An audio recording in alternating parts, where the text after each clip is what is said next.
જય શ્રી કૃષ્ણ. જય શ્રી કૃષ્ણ. બધા થાકી ગયા છો સાંભળીને? તો જય શ્રી કૃષ્ણ કરવાનું પાપ લેવા હું પાછો ભાગીદાર છું અહીંયા બેનની સાથે. સૌને જય શ્રી કૃષ્ણ. આપણો કથાનો વિરામ સમયસર જ થશે, તમે ચિંતા ન કરશો.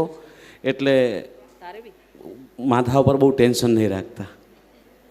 આવો, સૌથી પહેલાં હું વિનંતી કરીશ આપણા સંન્યાસ આશ્રમ તરફથી આપણા ભાગવત કથાકાર ગાયત્રીબેન, જેમણે સુંદર જ્ઞાન આપણને પીરસ્યું છે અને એક એક અલગ અલગ ચાવીઓ બહેનોને આપી છે ને બધા ભાઈઓને પણ આપી છે.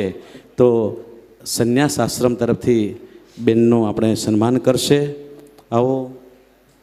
શ્રી ગોવર્ધનનાથ કી જય.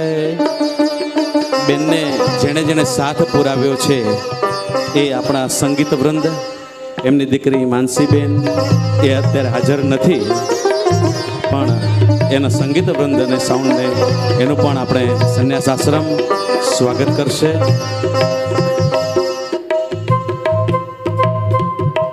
શ્રી ગોવર્ધનનાથ કી.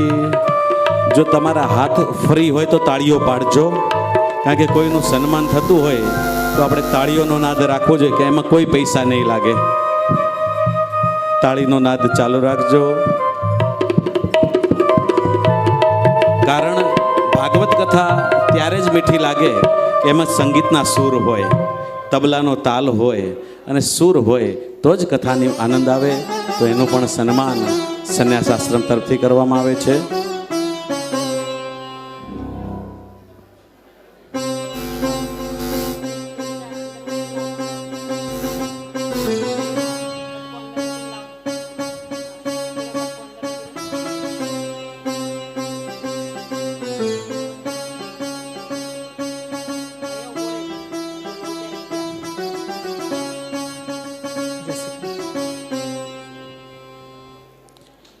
આપણા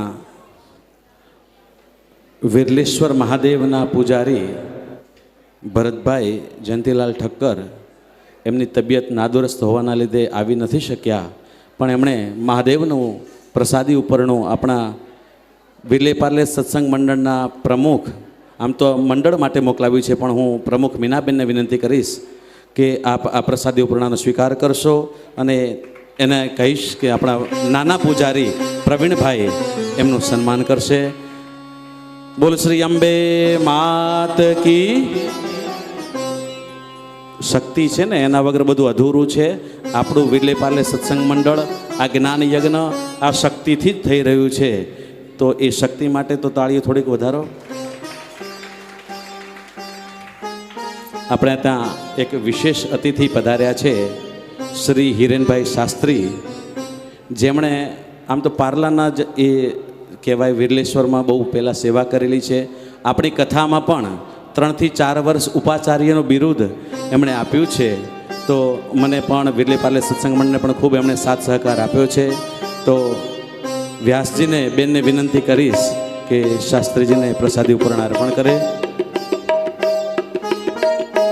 બોલ શ્રી ગોવર્ધનનાથ કી જય.